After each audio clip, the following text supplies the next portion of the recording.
Good morning to everyone. कल हमने first lecture में पढ़ा था कि इलास्टिसिटी ऑफ डिमांड के बारे में, कि उसकी इंट्रोडक्शन, उसकी डेफिनेशन और फिर उसके बाद प्राइस इलास्टिसिटी ऑफ डिमांड पढ़ा था। क्या पढ़ा था? प्राइस इलास्टिसिटी ऑफ डिमांड और उसकी डिग्रीज के बारे में पढ़ा था। ठीक है जी। आज हम करेंगे कि जो इलास्टिसिटी ऑफ डिमांड है, ठीक है जी, उसके मेजरमेंट, उसको कैसे कैसे मापते हैं, किस विधि के साथ मापते हैं। ठीक है, हमने डिग्रीज तो कर ली थी, अब इसकी मेथड्स के बारे में बात करेंगे। हमारे पास 3 मेथड हैं, proportionate method, total expenditure method और पॉइंट मेथड। हमने जो वेरी इंपॉर्टेंट जो हमारे पास है प्रोपोर्शनेट मेथड। ठीक है जी। टोटल एक्सपेंडिचर इंपॉर्टेंट है, वेरी इंपॉर्टेंट प्रोपोर्शनेट मेथड है। ठीक है जी। पॉइंट आउट मेथड जो है हमारे पास ये कभी कभी आता है, मोस्टली हमारे पास अगर इसके परसेंटेज भी दीजिए तो 10% ही चांसेस है इसके आने के, वैसे मोस्टली कभी ये आया नहीं है। ठीक है, ज़्यादातर ये दोनों मेथड ही आते हैं। ठीक है, और इन दोनों मेथड को आपने अच्छे से देखना है। ठीक है, तो फर्स्ट मेथड हमारे पास क्या है? Proportionate method.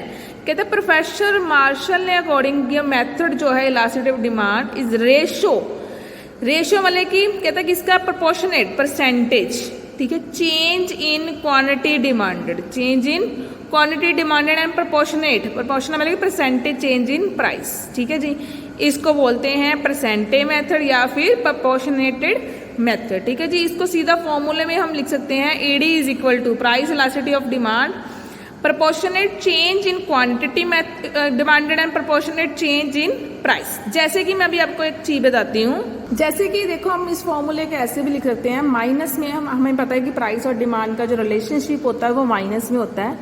Percentage of change in quantity demanded, proportionate या फिर percentage of change in quantity demanded and percentage of change in price. अगर क्वेश्चन में आपको परसेंटेज दिया तो आप सीधा के सीधा यही फॉर्मूला लगाओगे। अगर आपको क्वेश्चन में प्राइस और यूनिट, कीमत जो है वो प्राइस में दी है और क्वांटिटी आपको यूनिट में दी हुई है, तो आप उस फॉर्मूले को कैसे सॉल्व करोगे? तो आप कौन सा फॉर्मूला लगाओगे? तो इस फॉर्मूले को हम उस फॉर्मूले में चेंज करेंगे। हम कभी भी जिस भी चीज़ की परसेंटेज निकालते तो कैसे निकलती है? हमारे पास निकलती है जैसे कि हम ईडी इज इक्वल टू लेंगे माइनस में percentage of change in quantity demanded, जो निकलेगी किससे निकलती है? जो चीज में चेंज आया है, change in quantity demanded over change नहीं बोलेंगे, ओरिजिनल। हम कभी भी किसी भी चीज का जब परसेंटेज निकालते हैं उसका जो चेंज आया ओवर ओरिजिनल चीज जो थी, ठीक है, ओरिजिनल चीज थी demanded into 100 over percentage change in price. अब इसका लिखेंगे change in price over original price, ठीक है, इनटू 100। ये इसका रेशो है। ये हमारे परसेंटेज कैसे निकले हैं? परसेंटेज कैसे निकल, किसी भी चीज़ का हमने परसेंटेज निकालना है तो कैसे निकलता है हमें पता है। चेंज इन क्वांटिटी, मान लो मैं कहती हूँ ना 10 रुपये की चीज़ थी, मैंने 12 रुपये की बेची, तो हम परसेंटेज कैसे निकालते हैं? पहले इनका चेंज कितना आया? 2, ठीक है, 2 बटा पहले कितना रेट था? 10 इंटू 100, ऐसे परसेंटेज निकलता है, आपको पता भी होगा। तो हम चेंज जो आया उसका इंटू ओरिजिनल, जो पहला रेट चेंज था, पहला था क्वांटिटी, इंटू 100। ठीक है, तो हम इस फॉर्मूले को छोटा कर लेंगे, 100 को 100 के साथ खत्म कर देंगे। ठीक है जी। तो अभी हम इसको शॉर्ट फॉर्म में लिखेंगे। जो चेंज होता है, चेंज को हम इकोनॉमिक्स में लिखते हैं ट्रायंगल की शेप में। किस शेप में लिखते हैं जी? ट्रायंगल की शेप में। जहां पर भी चेंज आ जाएगा हम ट्रायंगल लगा देंगे। और क्वांटिटी को हम लिखते हैं क्यू से, क्वांटिटी को लिखते हैं क्यू से। और प्राइस को कैसे लिखते हैं जी? पी से। प्राइस को कैसे लिखते हैं जी? पी से। तो हम इस फॉर्मूले को हम प्रॉपर लिखेंगे, चेंज इन क्वांटिटी मतलब कि change of Q by original Q by change in price over, फिर क्या है हमारे पास? Original price. क्या है? Original price. यहाँ पर क्या है? माइनस। तो फॉर्मूला क्या बन गया जी? माइनस क्यू बाय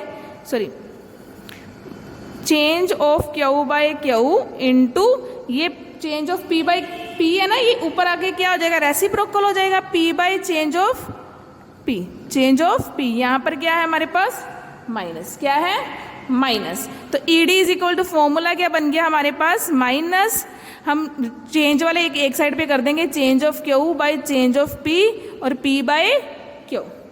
ये हमारे पास यूनिट्स या रुपीस में क्या बनेगा फॉर्मूला। अगर हमारे पास क्वेश्चन में रुपीस और यूनिट में पॉइंट्स दिए हुए हैं तो हम ये वाला फॉर्मूला लगाएंगे, प्राइस की कीमत और क्वांटिटी और जो उनमें फर्क आया है दोनों में, ठीक है जी। Change of Q by change of price, P by Q.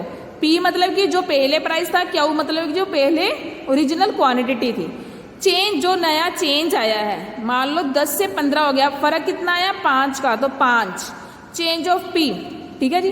तो ये हमारा यूनिट्स में। अगर परसेंटेज में क्वेश्चन दिया है तो हम सीधा ये वाला फॉर्मूला लगाएंगे, परसेंटेज ऑफ जो परसेंटेज चेंज हुआ है क्वांटिटी डिमांडेड में, परसेंटेज चेंज हुआ है प्राइस में। ये हमारा फॉर्मूला है इलास्टिसिटी ऑफ डिमांड का। माइनस को कभी नहीं भूलना, माइनस के अकॉर्डिंग ही हम इसको करेंगे। आपकी बुक में ये देखो ऐसे अच्छे से फॉर्मूला लिखा हुआ है जो मैंने अभी आपको समझाया, ठीक है जी। क्लियर, क्लियर है जी। अभी हम करेंगे एक एग्जाम्पल को सॉल्व। अभी क्या करेंगे, एक एग्जाम्पल को सॉल्व। देखो एग्जाम्पल नंबर फर्स्ट है मेरे पास, द प्राइस ऑफ कॉमोडिटी। कोई एक वस्तु है जिसकी कीमत कितनी है 10 रुपए, कीमत कितनी है जी 10 रुपए, और क्वांटिटी डिमांडेड 10 रुपए में वो 20 यूनिट्स ले रहा है, 10 रुपए में 20 यूनिट ले रहा है। अब कहता है प्राइस फॉल हो गया, गिर गया, कितना गिर गया 6, तो क्वांटिटी कितनी बढ़ गई जी 30। बताओ कि ईडी कितनी है, इलास्टिसिटी ऑफ डिमांड कितनी है। मैं देखो सम को सॉल्व कर रही हूँ, आपने डायग्राम को देखा, अभी सम को करेंगे। हम सम के अकॉर्डिंग करेंगे। देखो सम क्या है, प्राइस कितना है जी, प्राइस है 10 रुपए, पी कितनी है जी 10, प्राइस कितना है जी 10, प्राइस 10, ठीक है जी। उसके बाद क्वांटिटी, इसी प्राइस पे वो कितनी क्वांटिटी ले रहा था 20 यूनिट्स, कितनी ले रहा था जी 20 यूनिट्स ले रहा था। ये हमारा ओरिजिनल प्राइस और ओरिजिनल क्वांटिटी। अभी कहता प्राइस चेंज हो गया, प्राइस कितना आ गया जी, अभी प्राइस कहता 6 रुपये हो गया। नया प्राइस को लिखेंगे P1, नए प्राइस को लिखेंगे P1, रुपीस कितना 6। उसी पे क्वांटिटी कितनी है जी, कितनी क्वांटिटी है 30 यूनिट्स, कितनी क्वांटिटी है 30, इसको Q1, क्योंकि अभी हमारे पास चेंज नहीं आया, चेंज अभी हम निकालेंगे। चेंज कैसे निकालेंगे, यहाँ पर निकालते हैं, चेंज ऑफ प्राइस निकालते हैं और चेंज ऑफ क्वांटिटी निकालते हैं। पहले हमने निकाल लेना है चेंज ऑफ प्राइस। देखो कभी भी किसी का भी चेंज निकालना है, जो नया आया है उसको पहले लिखेंगे और बाद में पुराने वाला जो पहले वाला था। देखो कितना फर्क आया, -4 का, गिरा है ना, 10 से 6 हुआ है, माइनस में हो गया, ठीक है। फॉर्मूला क्या, P1 minus P, P1 minus P। उसी तरह क्यू चेंज निकालना है, Q1 माइनस क्यू, मतलब कि 30 माइनस 20। ये नहीं कि आपने बड़ा पहले कर देना, नहीं, कभी नहीं, जो नया है उसको पुराने में से माइनस करना है। तो फर्क कितना आया 10 यूनिट्स का, कितना आया -4 फर्क प्राइस में आने के बाद इसका 10 यूनिट्स का क्या आ गया, डिफरेंस आ गया, ठीक है। अभी मैंने पहले ही बताया था, जब प्राइस और क्वांटिटी आपको यूनिट्स और रुपीस में दिया हो तो आपने फॉर्मूला कौन सा लगाना है, ईडी का फॉर्मूला कौन सा लगाना है जी, minus change of Q by change of P, P by Q. Very good, ठीक है जी, माइनस, ठीक है। चेंज ऑफ क्यू कितना मैंने निकाला है 10, पी प्राइस कितना निकाला है -4, पी प्राइस जो पहले वाला प्राइस है हमारा ओरिजिनल, ठीक है जी, कितना 10, और क्वांटिटी कितनी थी 20, ठीक है। अभी देखो माइनस के साथ माइनस खत्म हो गया, ठीक है जी। अब क्या करेंगे, 4 के साथ खत्म करते हैं, 2 पे गया, ये 5 पे गया, ठीक है जी। ये 2 यहाँ पर गया 5 पे, ठीक है जी। अब 5 यहाँ पर गया 4, ठीक है। तो हमारे पास कितना आया है, कितना आया जी, देखो आंसर कितना आया जी 5/4, 5/4 4। जब हमारे पास अभी इसको डिवाइड करेंगे तो हमारे पास जो आंसर आएगा कितना आएगा 1.25। कैसे देखो डिवाइड करती हूँ मैं, यहाँ पर किया वैसे भी 4 को 5 के साथ डिवाइड किया, 4 1 जा 4, यहाँ पर 1 बच गया और पॉइंट ने यहाँ पर क्या ले ली 0 डेसिमल से, ठीक है जी। 4 2 जार 8, 2 बच गया और फिर 4 5 जार 21.25। अभी देखो जो हमारी ईडी है, ईडी क्या है 1 से ज़्यादा है कि कम, 1 से ज़्यादा है या कम, 1 से क्या है ज़्यादा है, और एक क्या हो गया छोटा, एक क्या हो गया छोटा। मैंने आपको डिग्रीज में करवाया था ना, जब 1 से बड़ा हो गया ईडी तो ये इसका आंसर क्या आ जाएगा मोर इलास्टिक, मोर इलास्टिक। 1 से ज़्यादा, अगर 1 से कम है तो लेस इलास्टिक, अगर 1 ही आ गया आंसर 1 ही आ गया तो यूनिटरी, अगर 0 आ गया परफेक्टली इलास्टिक, अगर इन्फिनिटली आ गया तो परफेक्टली इलास्टिक। हमने 5 टाइप्स किए थे ना कल, ठीक है। तो उसी तरह देखो कि थोड़ा सा बुक में सम गलत है। यहाँ पर देखो क्वांटिटी हमारी 20 से 30 हुई थी, हमें पता 30 में से अगर 20 माइनस करें तो हमारे पास 10 आता है। यहाँ पर उसने पहले ही 10 लिख लिया गलती से, ठीक है। तो यहाँ पर भी हमारे पास इसने जो क्वांटिटी है पहले ही उसने 10 में से 6 कर दिया, तो ये भी गलत है थोड़ा सा, ठीक है। इन चीज़ों का आपने ध्यान रखना है, ठीक है। इन्होंने थोड़ी सी गड़बड़ की है, ठीक है। आपने अपने अकॉर्डिंग ही करना है, जो मैंने आपको समझाया है उसी अकॉर्डिंग। देखो इसका आंसर वही है 1.25 मोर इलास्टिक, ठीक है जी। अभी नेक्स्ट एग्जांपल देखो, एग्जांपल नंबर 2 यहाँ पर परसेंटेज में दी हुई है। देखो ए 5% फॉल इन प्राइस, कहता x goods lead 10% in the demand. कहता 5% फॉल होया सिर्फ प्राइस च किन्ने परसेंट, सीधा आंसर दिता है 5% फॉल हो गया, और डिमांड च कितना राइज हो गया 10, ठीक है जी। तो हमारे पास फॉर्मूला क्या है, सिंपल लगाएंगे। कमोडिटी एक्स की बात कर रहे हैं, किसकी बात कर रहे हैं, कमोडिटी एक्स की बात कर रहे हैं। ध्यान से देखना, 2 कमोडिटी की बात की, पहले एक्स की बात करेंगे। चेंज इन डिमांड कितना है, परसेंटेज हुआ है 10 और प्राइस कितना हुआ है 5। फॉर्मूला मैंने पहले ही बताया था, percentage change in demand percentage change in price, percentage वाला। तो 10/2 कितना आ गया जी 2, 10/5 कितना आ गया जी 2। जब y की बात करते हैं, एक गुड y है, एक गुड क्या है y है, उसके प्राइस में कहता डिमांड कहता 6% फॉल हो गई, डिमांड 6% फॉल हुई और प्राइस कितना है जी 2% राइज हुआ है।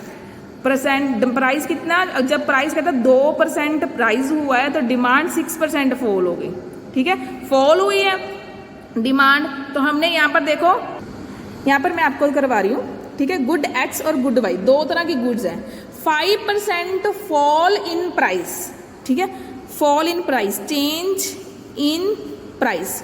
जब प्राइस की बात करते हैं उन्होंने कहा फॉल मतलब कि माइनस, फॉल मतलब कि माइनस, कितने परसेंट 5%, कितने परसेंट 5। बुक पे ना थोड़ी सी एग्जाम्पल में गड़बड़ की हुई है, तो आप उसको ध्यान में मत करो, इसको देखना और अच्छे से सम आपके क्लियर हो, क्योंकि आप कंफ्यूज हो जाओगे कि मैं वहाँ पर माइनस नहीं लगाया, फॉर्मूले में लगाया है, तो ये गड़बड़ हो सकती है। इसलिए मैं आपको कॉपी पे इसलिए दोबारा सॉल्व करके दिखा रही हूँ।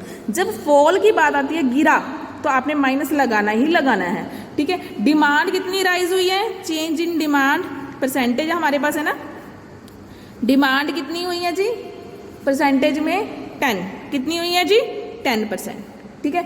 फॉर्मूला लगाएंगे ईडी का, फॉर्मूला क्या minus percentage change in demand और percentage change in price minus, ठीक है जी।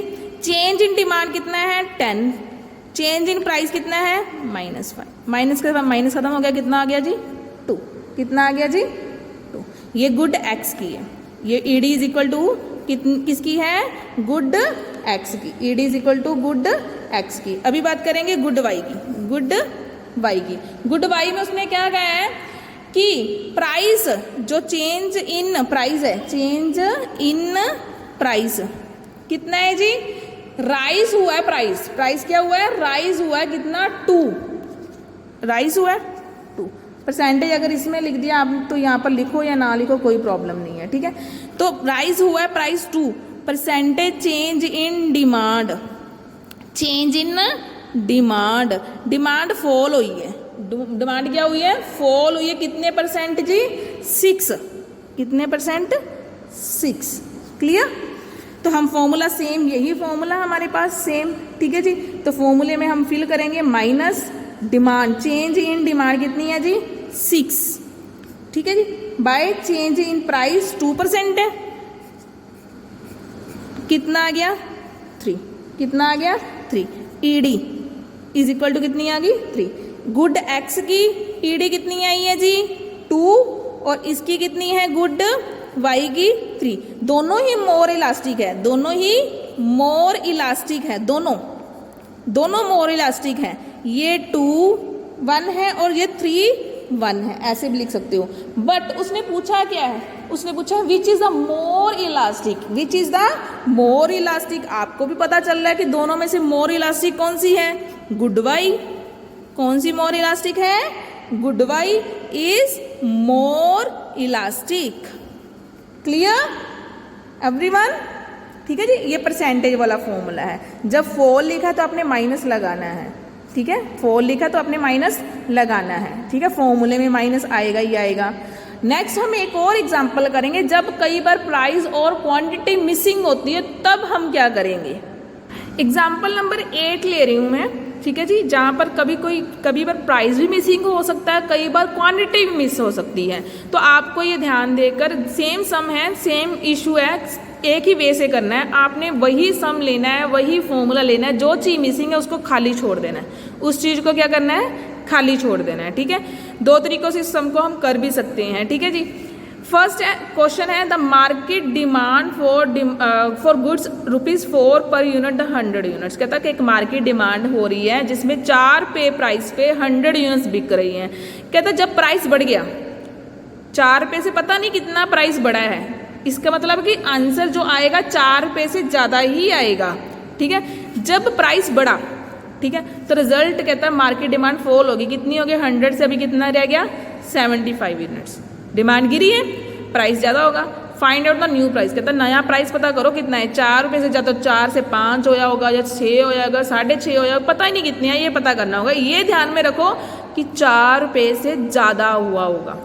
जब भी कोई चीज़ मिसिंग है, ये चीज़ याद रखो कि आपको आंसर जो इलास्टिसिटी ऑफ डिमांड दिया होगा कितना है जी -1, कितना है -1, ठीक है। तो मैं इस सम को कर रही हूँ, देखो प्राइस 4 रुपये था, क्वांटिटी 100 थी, नया प्राइस पता नहीं है हमें, नई क्वांटिटी कितनी है 75। हम जब चेंज ऑफ क्यू निकालते हैं, कैसे निकालते हैं change of Q, Q1 minus Q, ठीक है।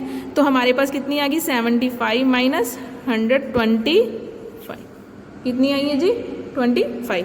चेंज ऑफ P हमें पता नहीं है, पर हम निकालते कैसे हैं ये पता है, P1 माइनस P, ऐसे निकालते हैं ना, तो इसका हमें आगे काम आएगा, ठीक है। तो हम ईडी का फॉर्मूला लगाएंगे, ED is equal to, formula क्या है, minus change of P into Q by P, into Q by P।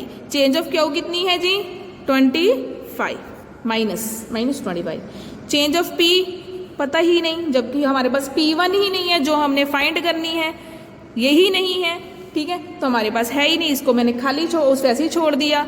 Q कितनी है जी 70, सॉरी क्यू कितनी है जी 100, क्यू कितनी है जी 100 पहले वाली, और प्राइस कितना था 4, और आंसर कितना है जी -1, आंसर कितना है जी -1। देखो कोई इशू, जो चीज़ मिसिंग है उसको खाली छोड़ दिया हमने, ठीक है जी।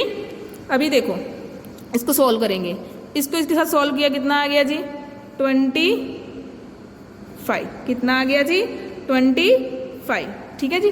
अभी देखो, सॉरी यहाँ पर फॉर्मूले की थोड़ी सी गड़बड़ होगी, 1 मिनट।